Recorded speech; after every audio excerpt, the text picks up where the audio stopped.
जम्मू कश्मीर के अंदर तामीर और तरक्की के हवाले से बड़े बड़े नारे तो दिए जा रहे हैं और अब खबर ये है कि मुख्तलिफ मिनिस्टर जो है पब्लिक आउटरीच प्रोग्राम के तहत जम्मू कश्मीर के अंदर आ रहे हैं और इसी पब्लिक आउटरीच प्रोग्राम के तहत पंचायती राज के जो मिनिस्टर ऑफ स्टेट है कपिल पाटिल वो पुंछ के 2 दिन के दौरे पर वहां पर मौजूद है, जिस दौरान उन्होंने कई प्रोजेक्टों के हवाले से जानकारी दी और ये भी साफ कहा कि मिशन मोदी जो डेवलपमेंट का है और एट द लास्ट विलेज तक जो जाने की बात है उसको किसी भी कीमत तक पूरा किया जाएगा।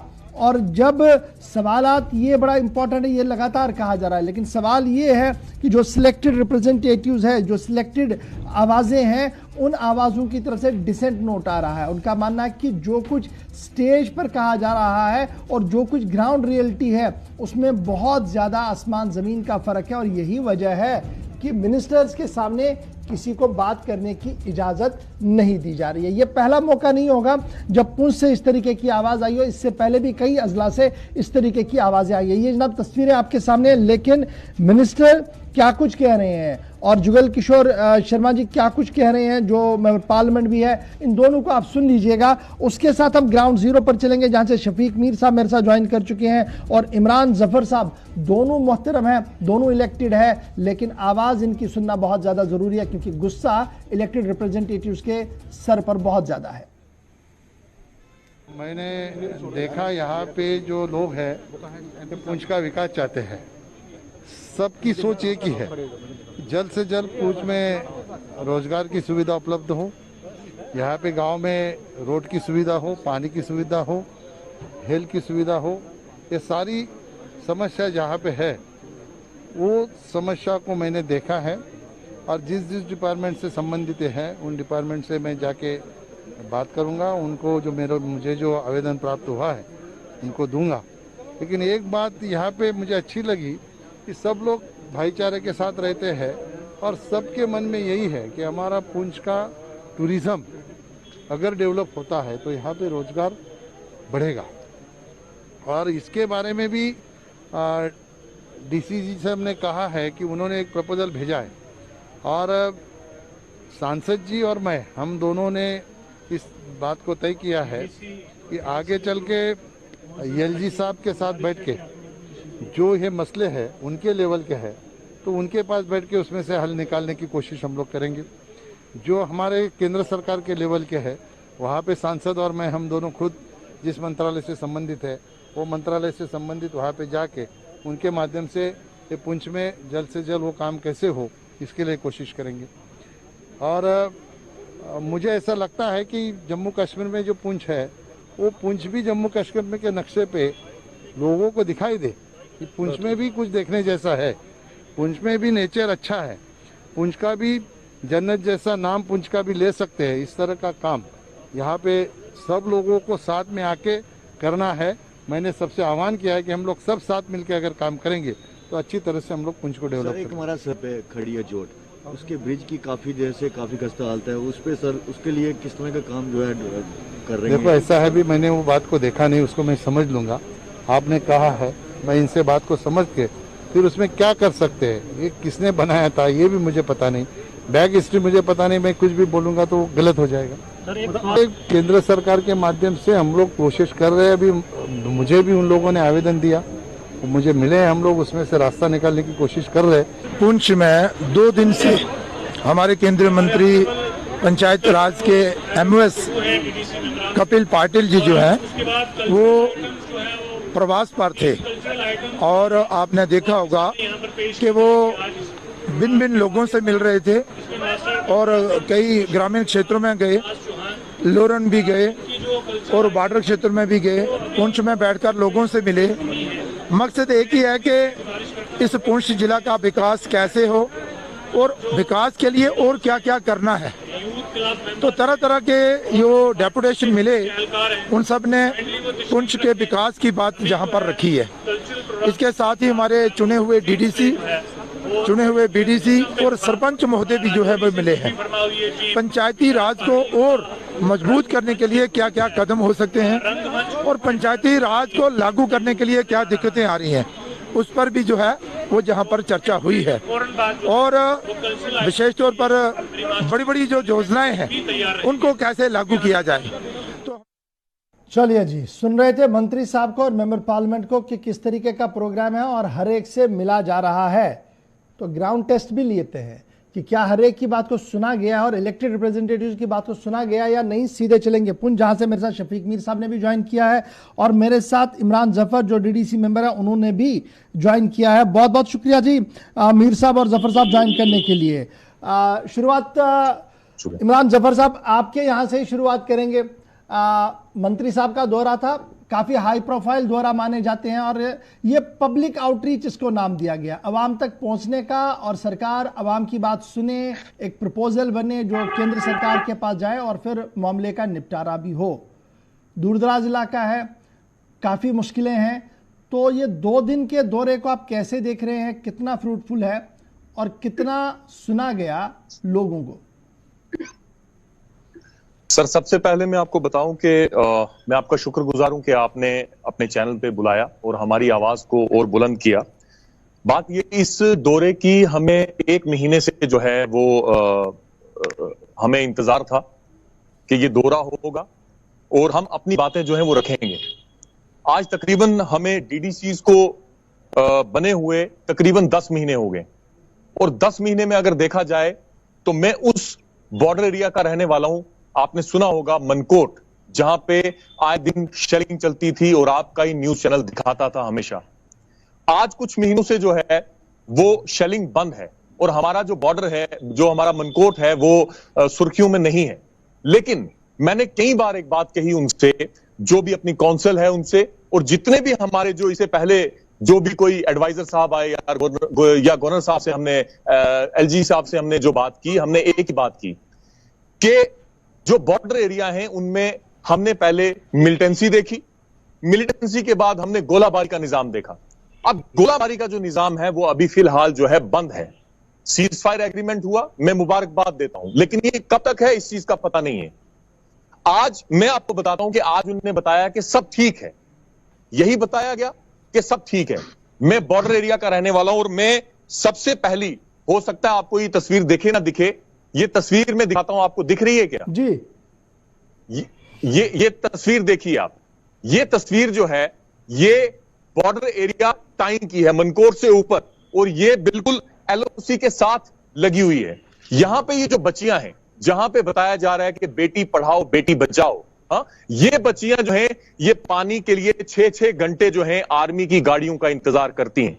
और यहां पे ये कहा जा रहा है कि ये बेटियां जो हैं ये बिजनेस करें, ये बेटियां जो हैं ये पढ़ाई करें। तो आप मुझे बताइए कैसे मुमकिन है कि जब एक बच्ची जो है वो 6 घंटे पानी का इंतजार करती है। उसके बाद आप ये देखिए, दूसरे इलाके का मैं आपको बता रहा हूं, मतलब हर इलाके का यही निजाम है। ये बच्चियां, मैं जब इनके पास गया था अभी पीछे 2-3 महीने पहले दौरे पे, तो ये इनने मेरे से एक वादा लिया था। इनने कहा था हमें पढ़ाई नहीं चाहिए, हमें कॉलेजेस नहीं चाहिए, हमें स्कूल नहीं चाहिए, हमें पानी दे दो आप घर में, हम बिना पानी के भूखे प्यासे मर रही हैं हम यहाँ पे। 6-6 घंटे ये बच्चियां जो हैं ये इंतजार करती हैं। अब मैं इनके सामने क्या मुंह लेके जाऊं कि मैं इनके लिए पानी ला पाया नहीं ला पाया। ये हमारे जो बॉर्डर एरिया के टैंक हैं, आप ये देखिए वाटर टैंक, ये इनकी कंडीशंस हैं। ये शेलिंग के साथ इनकी छत जो है उड़ चुकी है और इनमें एक बूंद भी जो है वो पीएचई की तरफ से नहीं पड़ता। पीएचई तो रहा नहीं, अब तो जल शक्ति का नाम दिया जा रहा है कि सरकार की तरफ से कि हर घर नल, हाँ, हर घर नल। उसके बाद आप ये देखिए कि ये बॉर्डर एरिया के जो ये स्कूल हैं, आप ये देखिए, ये इन स्कूल्स की हालत देखिए कि ये क्या हालत है इनकी। आप मुझे ये बताइए कि मैं अगर अवाम का चुना हुआ नुमाइंदा हूं और सबसे बड़ी लीड मैंने, सबसे बड़ा जो मैंडेट है लोगों ने मुझे दिया, आज मैं उन लोगों को पानी भी ना दे सकूं। आज हमारी कंडीशन ये है जनाब कि हम, मतलब जो पहले वाला निजाम था उसमें यह था कि कम से कम एक लीडर जो है वो किसी को पाइप दिलवा सकता था, कहीं पे पानी चलवा सकता था। आप कंफर्म कीजिए कि डीडीसी मनकोट के हाथों एक भी मोहल्ले में अभी तक पानी गया? मैं पिछले लगातार 10 महीने से पानी पानी पानी पानी करके मर रहा हूं।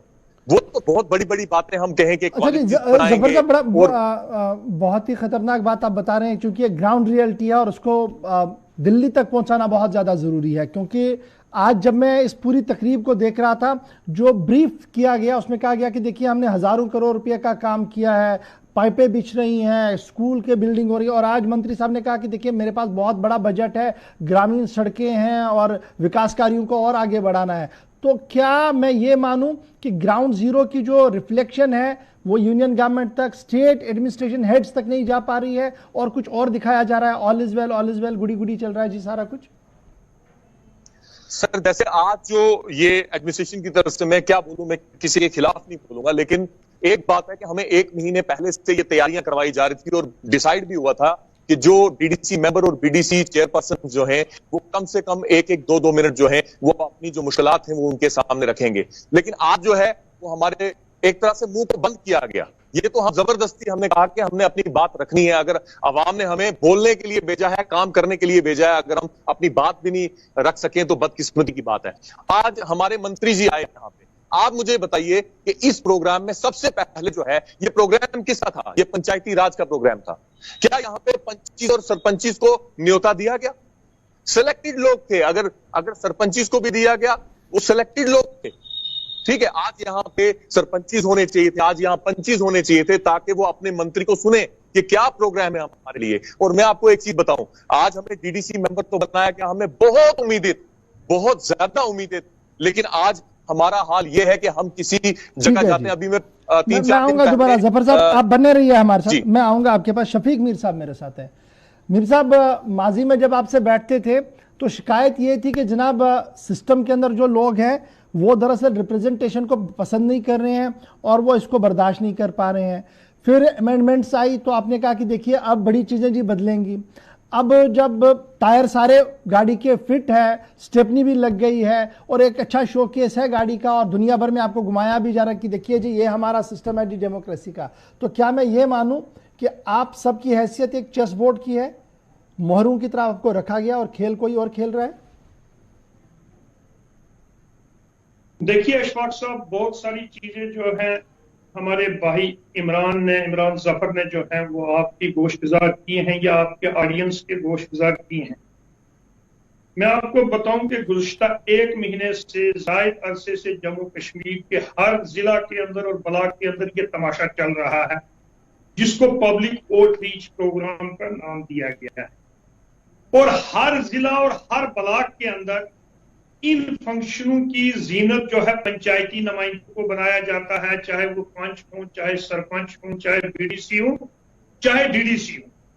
इन्हीं को इन प्रोग्रामों की जीनत बनाया जाता है, जिसको बहुत जिस तरीके से आप ये कह रहे हैं कि मोरू के तौर पर इस्तेमाल किया जाता है और दिखाया जाता है कि वहां पर एक बहुत बड़ा सशक्त, जिसको हिंदी में कहते हैं पंचायती निजाम हमने कायम किया है, हमारे मंत्री मरकज के गए हैं, पंचायत के लोगों ने अपने लोगों की बात की, आपके सामने रखी है और मसलों का जो है वो हल किया जा रहा है।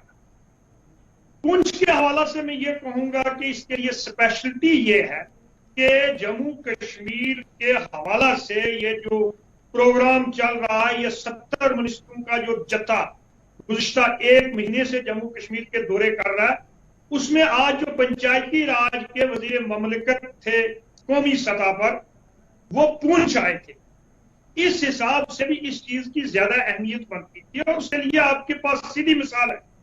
लोगों के साथ वो पंचायती नुमाइंदों के साथ कितने मिले हैं, पंचायती अदारों के साथ कितने मिले हैं, उसका गवाह कल जब वो मंडी के अंदर गए, वहां पर जब सरपंच ने प्रोटेस्ट किया, जब उनको अंदर वेन्यू के अंदर दाखिल नहीं होने दिया गया, आपके चैनल पर शायद ये खबर भी दिखाई गई है और बहुत सारे चैनल्स ने इसको कवर किया है।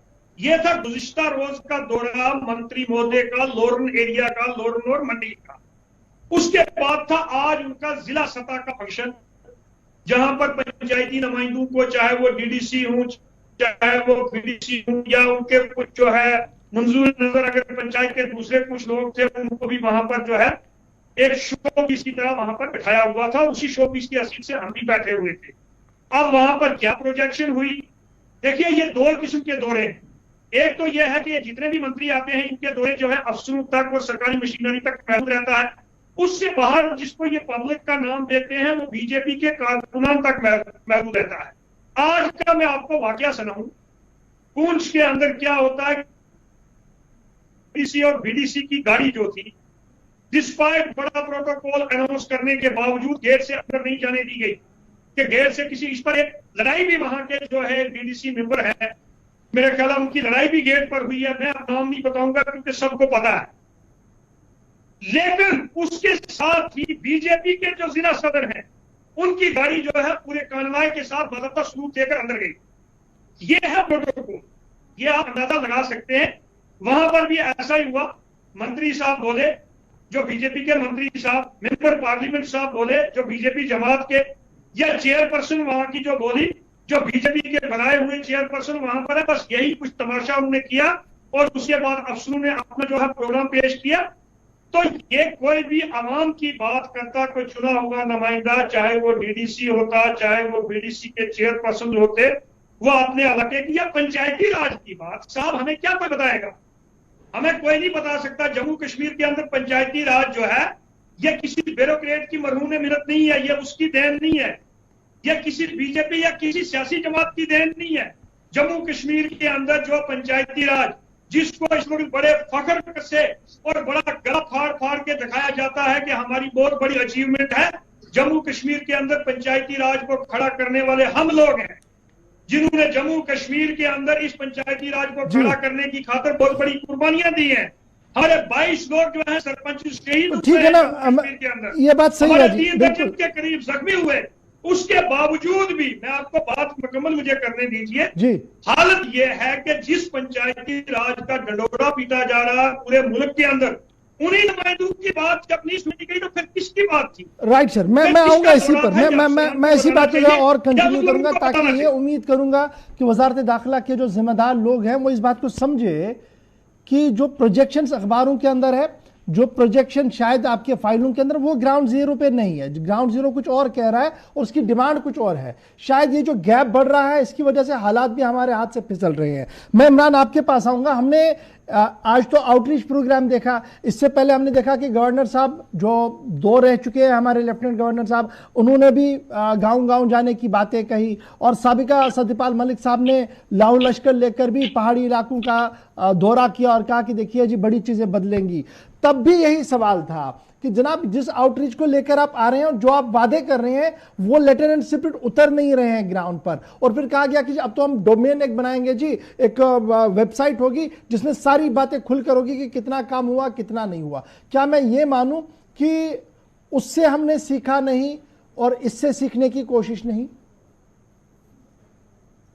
देखिए सर, जहां तक बात है, आपने बात की कि पिछले कई सालों से जो है वो ये बताया जा रहा है कि हम बहुत काम कर रहे हैं और हम गांव-गांव में जाके देख रहे हैं। मैं सबको बताता हूं कि मतलब मेरे इलाके में आप आइए, ठीक है। हमेशा एक मैं कल किस इलाके में गया था? शहीद औरंगजेब के इलाके में गया था मैं जी, ठीक है। और जब हमारा नौजवान जो है वो अपने मुल्क के लिए अपनी जान देता है, तो नेशनल टीवीज में जो है उनको सलामी दी जाती है, एक वो भी ड्रामा किया जाता है। मैं कल उसके गांव में गया हुआ था, मेरे साथ एक बेचारा बुजुर्ग था 70 साल का, 6 किलोमीटर वो पैदल मेरे साथ चला, एक घड़ा उठा के चला।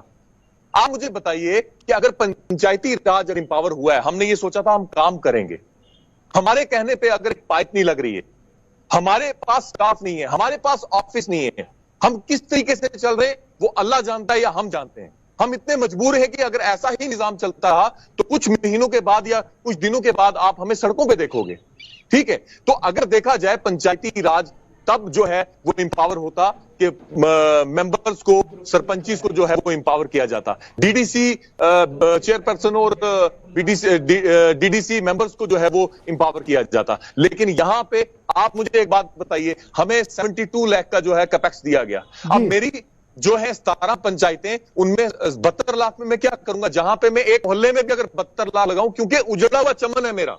ये बॉर्डर की बात करते हैं कि बॉर्डर में हमने ये कर दिया, हमने वो कर दिया। हमारे बाप दादा ने कुर्बानियां दी इस मुल्क को, इस इलाके को हिंदुस्तान के साथ जोड़ने में।